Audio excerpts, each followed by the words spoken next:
Bien, continuamos nuestro recorrido por la palabra de Dios y además con el abundante libro del profeta Isaías, un libro cargado de enormes enseñanzas, de una calidad, inclusive escuchaba en estos días que se considera de los profetas del Antiguo Testamento, que además en sus traducciones en el arameo era muy culto, o sea, su manera poética de escribir es de verdad bien particular, aunque Dios ha logrado obrar a través de profetas que han tenido niveles de estudios muy bajos, y sin embargo su única sabiduría, y no es poca cosa decirlo, ha sido precisamente la sabiduría dada por el Espíritu Santo. Entonces Dios no se queda con esquemas de perfiles, sino que lo que en realidad eh, permite o pide para obrar a través de nosotros es la voluntad de querer hacerlo, y esa confianza absoluta que da el hecho de además tratarlo como un amigo. Eso es una enseñanza que no solamente nos dejó Cristo. Cristo en los evangelios le decía a sus apóstoles: a ustedes no les llamo siervo, porque el siervo pues no le cuenta las cosas personales, se lo digo así en un lenguaje coloquial, no anda teniendo tanta confianza como un siervo. Ustedes los llamo amigos, porque ustedes ya les he dado a conocer verdades mías de mi vida. Y Santa Teresa de Jesús también nos invitaba a eso, a hablar en amistad. Ese era para ella el concepto de oración: hablar en amistad con quien sabemos nos ama. Y ese trato, créame que es un gran desafío. Tener una relación con Dios a ese nivel no es fácil, y menos cuando los laicos, sobre todo, pero también los consagrados, pero los laicos sobre todo, pues nos sumergimos en este océano llamado mundo, cargado de tantos distractores y hay amistades humanas. Entonces es bien complejo. Pero bueno, con Isaías hemos aprendido muchas cosas. Hemos aprendido el amor de Dios, hemos aprendido también una visión profética del Mesías. De hecho, Isaías es el profeta por excelencia, que en el tiempo de Adviento, todos los días, la primera lectura está enfocada en él. Prácticamente consume todo el itinerario de lectura litúrgica, por así llamarlo. Y hoy vamos a hablar de un tema bien particular, como casi todos los temas. Pues cuando digo particulares es porque tienen un matiz muy específico dentro de todas las grandes cosas que podemos aprender de Dios. Eh, Algo que no sé si alguna persona que escuche este audio haya pensado alguna vez es que Dios, cuando digo Dios, pensemos en el Dios cristiano, en la Santísima Trinidad, en Dios Padre, Hijo, Espíritu Santo, el que invocamos cuando nos santiguamos, pero que además se presenta como un único Dios, no son tres dioses. Ese es el misterio trino, el misterio de la Santísima Trinidad. Pero este Dios siempre se ha vendido, si me permiten la expresión, como un Dios único. De hecho, el concepto monoteísta, yo no me atrevo a afirmar que los judíos, por ejemplo, hayan sido los únicos monoteístas de su tiempo, porque de verdad es una información que culturalmente me supera, pero de lo que sé, hasta donde llega mi conocimiento, sí lo eran. Porque, por ejemplo, los egipcios tenían su cantidad de dioses, los romanos también fueron sumamente politeístas, años después los griegos también fueron muy politeístas. Entonces era extraño esta percepción de un único Dios, y además los dioses que tenían las otras culturas eran unos dioses muy humanados, es decir, con características muy humanas, potenciadas a la enésima potencia. Es decir, si había una mujer bella, pues vamos a imaginarnos a la mujer más bella del planeta, y esa era Afrodita o Atenas. No soy muy experto tampoco en dioses de la mitología, pero entonces estaba el dios de la guerra, y eso explicaba por qué en algunos sectores había guerra. Y estaba el dios del trueno, que era Zeus, que además era como el dios del Olimpo. Y ojo, hoy estos dioses nosotros los vemos en televisión, en una serie, y ya automáticamente los entendemos como mitologías, o sea, como cosas que no son ciertas, pero en su momento tuvieron muchísima importancia en la vida y en el quehacer cultural de muchas civilizaciones. Y es particularmente llamativo que Dios, el Dios nuestro verdadero, además porque debemos decirlo, nunca haya armonizado con estas otras creencias. Porque de repente tú dices, bueno, yo me doy la mano con Zeus, la diplomacia divina, pudiéramos llamarlo, me doy la mano con Zeus, me doy la mano con Ares, me doy la mano con los Afrodita, Hermes, qué sé yo, me voy dando la mano con todos y me siento en una misma mesa a cohabitar y bueno, cada quien gobierne la cultura que le toque gobernar. Pero Dios no hace esto porque además es que es un absurdo. Creo que ahorita me viene a la mente inspirarme en una idea, y es que nosotros los padres, por ejemplo, los que somos padres de familia, imagínense que nos sentemos en una mesa y nuestro hijo tenga la opción de escoger diferentes padres y diferentes madres. Entonces tú eres el Dios, tú eres mi papá para el trabajo, tú eres mi papá para la diversión, tú eres mi papá para alimentarme, tú eres mi papá para hacer las tareas. Y lo voy a decir en lenguaje masculino porque quien está hablando es un hombre, pues, pero también puede aplicar para una mujer. Entonces allí Dios vería que acceder a esto sería literalmente perder espacio en nuestras vidas, además de una manera totalmente estéril, porque ojo, el hecho de que un Dios no exista con el nombre per se, o sea, Zeus no exista, cuando una persona distrae su mirada de Dios y empieza a creer en otra cosa, como diría Chesterton, ¿no? El hombre cuando deja de creer en Dios inmediatamente empieza a creer en cualquier otra cosa. Allí el que va a ser morada en nosotros es el demonio. O son los demonios, son las ideologías, es el mundo, es esos tres enemigos de la carne que siempre, o del hombre, que siempre hablan, que es el mundo, la carne y el demonio, que sería un poquito hablar de la parte de influencias sociales, la parte instintiva no bien gobernada, y el demonio como un artífice de la seducción y de la tentación. Entonces Isaías en el capítulo 45 de su libro, hay un título en la Biblia latinoamericana que es un título muy fuerte, o sea, porque además parecía un Dios que se engalana en su poder, pero no lo es, y ya vamos a ver por qué. El título dice: ante mí se doblará toda rodilla. Aquí hay algo importante que hay que nunca perder de vista cuando escuchamos estos títulos, es inmediatamente hacer la asociación de Jesús en la última cena, lavándole los pies a sus discípulos.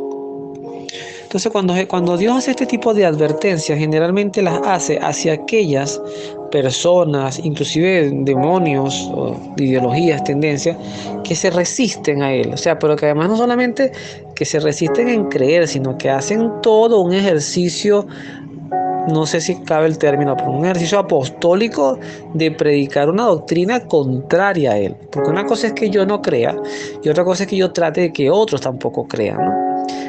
Este tipo de lenguaje tan duro es que se van a doblar ante mí porque van a conocer quién soy, va dirigido hacia esas personas. Caso contrario, ahorita me viene a la mente una imagen muy bonita, una trilogía bueno, que además fue un libro que después se tradujo en película, muy buena en su momento, que era la del Señor de los Anillos. El Señor de los Anillos, donde estaba el Hobbit, la Comarca, Gandalf. No sé si algunas personas que escuchen esto lo habrán podido ver, pero fue una trilogía que tuvo mucho éxito en su momento. Lo cierto es que en la última saga del El Señor de los Anillos, que es la del Retorno del Rey, está la escena final, ya ha logrado el objetivo, que era destruir el anillo. Está esa escena final donde están todos en Gondor y Aragorn está recibiendo su corona porque es el retorno del rey. Él era el legítimo rey, heredero de Isildur, si no me equivoco en los nombres. Y están los hobbits, están estos hobbits, Sam, Frodo y los otros dos que no me acuerdo bien. En total eran 4 hobbits que estaban involucrados en la misión. Y ellos cuando llega Aragorn con su corona y se doblega o sea, ellos se van a arrodillar ante él y él les dice: no, amigo, ante ustedes no se arrodillan ante nadie, ¿no? Y es todo el reino, todos los humanos, los elfos, todos arrodillándose ante ellos. Dios no se va a arrodillar nunca ante nosotros, en el buen sentido de la palabra, ¿no? Pero esta escena es como el espejo que quiero hacer con el tema de Jesús lavándole los pies a sus discípulos. O sea, llega un momento en que el amor de Dios nos abraza, nos hace tan iguales a Él sin serlo. que nos sentimos parte de un todo, eh, que además no esclaviza, que además no nos hace sentirnos siervos ni esclavos, sino amigos, amigos de un Dios verdadero. Esa escena es lo que diría el texto cuando, bueno, Dios dice a través del profeta Isaías lo siguiente: reúnanse, vengan, acérquense y traten de entender. Ustedes que sobreviven entre naciones, son tontos los que creen a una estatua o una cosa de madera y rezan a un Dios, en minúscula, a un Dios incapaz de salvar. Ahí me detengo, porque es una afrenta a la idolatría.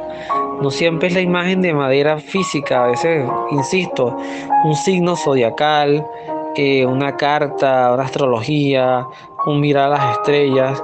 El profeta Ezequiel, por ejemplo, si mal no recuerdo, porque además también lo escuché en una prédica, cuando él fue al templo de Jerusalén y escudriñó en el templo, él tenía acceso a algunas partes, no a todas. Él llegó a ver en una habitación a un grupo de sacerdotes que estaba haciendo astrología en una de las habitaciones del templo de Jerusalén. Y él eso lo catalogó como una abominación, porque él era como decir, ellos cumplían con el rito externamente. Vamos a imaginarnos esto, es como que un sacerdote haga misa y cumpla con el rito ante su comunidad, pero ya después puertas adentro, fuera del altar, bueno, practique la santería, el espiritismo, la sexualidad desbordada o no desbordada, o sea, no respete el voto de castidad. Ese tipo de antitestimonio ocurría en los tiempos de Ezequiel y fue duramente cuestionado por el profeta, porque además era muy vergonzoso de tu propia casa, la casa de Dios, el lugar donde Dios moraba, que ocurrieran esas cosas. Continúa diciendo el profeta: o si no hablen, presenten sus pruebas, y si es necesario, consulten unos a otros. ¿Quién había anunciado esas cosas y las ha publicado desde hace tiempo? ¿No he sido yo, Yahvé? No hay otro Dios, no hay otro Dios fuera de mí. Dios justo y salvador no hay fuera de mí. Vuélvanse a mí para que se salven desde cualquier parte del mundo, pues yo soy Dios y no tengo otro igual. Lo juro por mi nombre, pues de mi boca solo sale la verdad, y si hablo, la palabra no se echa atrás. Ante mí se doblará toda rodilla, y toda lengua jurará por mí, diciendo: justicia y fuerza están solo en Yahvé. Vendrán a verlo muy humilditos, los mismos que se enfurecían contra él, y toda la raza de Israel conseguirá con Yahvé el triunfo y la gloria. Palabra de Dios, te alabamos, Señor. No debemos olvidar que este es un profeta predicando una inspiración, lo cual, al ser una inspiración, es real, pero ciertamente están los atributos del que admira. Cuando yo, por ejemplo, hablo de un ser querido, mi madre, mi hermano, o sea, por citar alguno, porque también está mi padre, está mi hijo, mi esposa, pero cuando uno cita a alguien que de verdad admira profundamente, uno a veces le agrega de más, ¿no?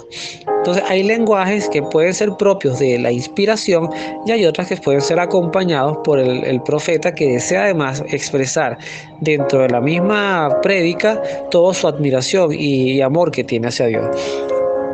Entonces, de esta enseñanza queda, además que lo dice con una firmeza, y son pocos los, es que creo yo, y vuelvo yo a mis límites culturales, pero creo yo que ningún Dios ha dicho algo así. De repente los dioses uno escuchaba que peleaban entre ellos, que bajaban al mundo y se acostaban con mujeres, porque además tenían deseos carnales, porque eran dioses construidos del propio mirar humano.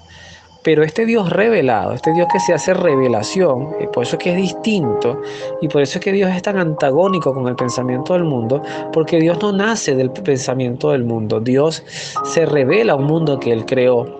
Yo recuerdo, además siempre lo digo con un poquito de tristeza, porque le tengo todavía una profunda admiración a Juan Gabriel.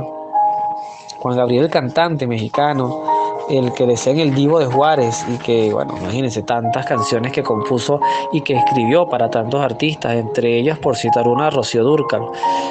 Juan Gabriel una vez en un concierto, más creo que fue en dos conciertos, porque lo vi en dos videos distintos de los de YouTube.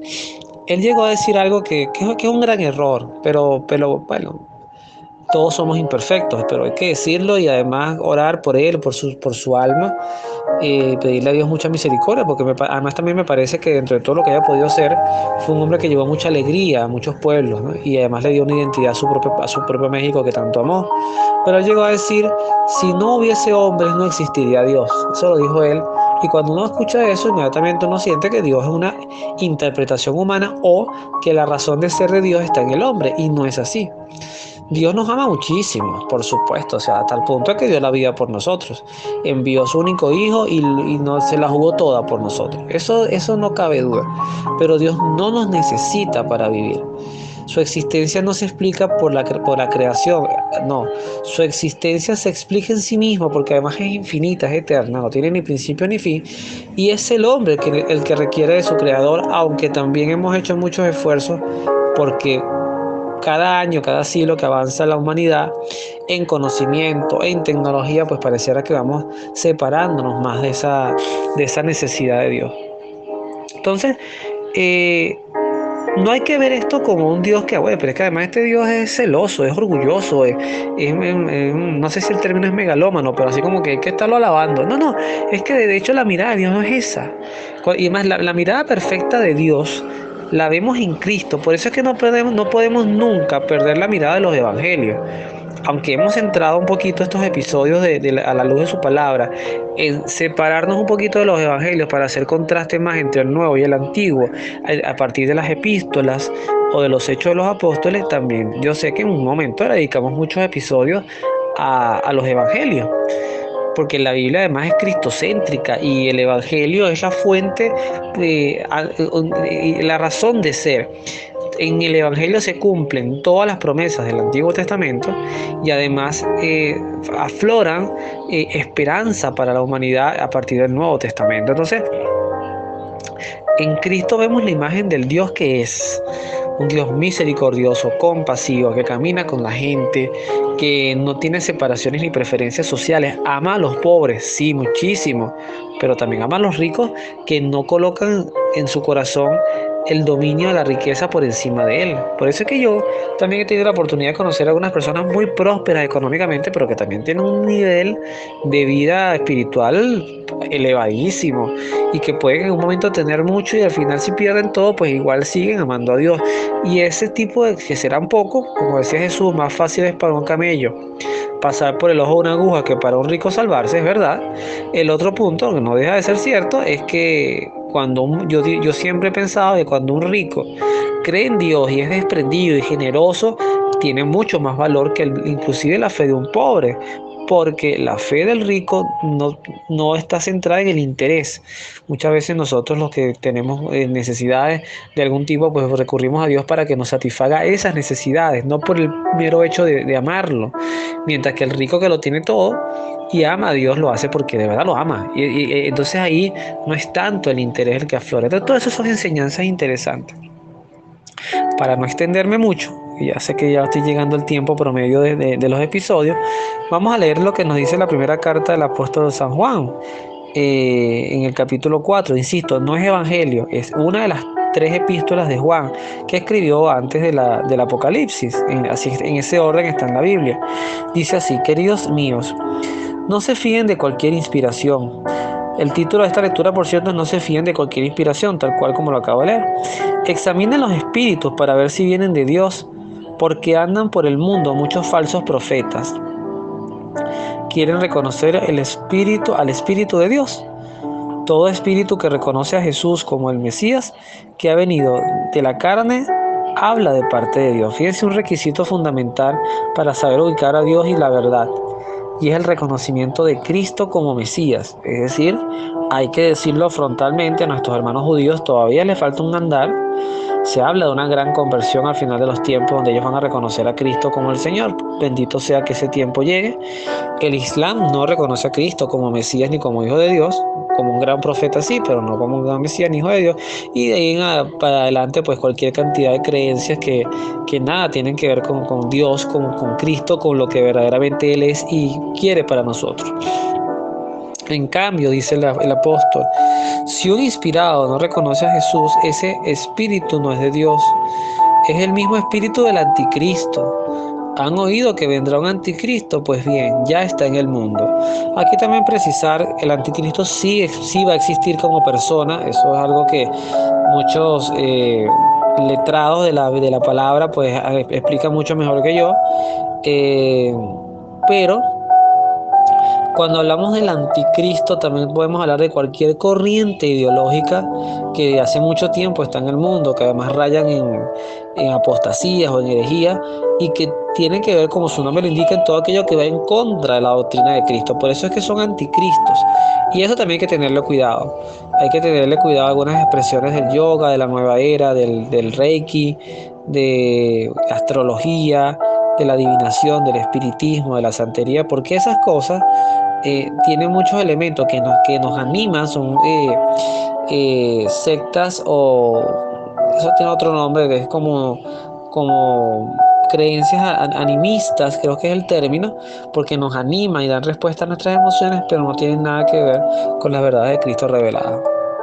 Dice finalmente el apóstol: ustedes, hijitos, son de Dios y ya han logrado la victoria sobre esa gente, pues el que está en ustedes es más poderoso que el que está en el mundo. Eso es importante que lo tengamos muy presente.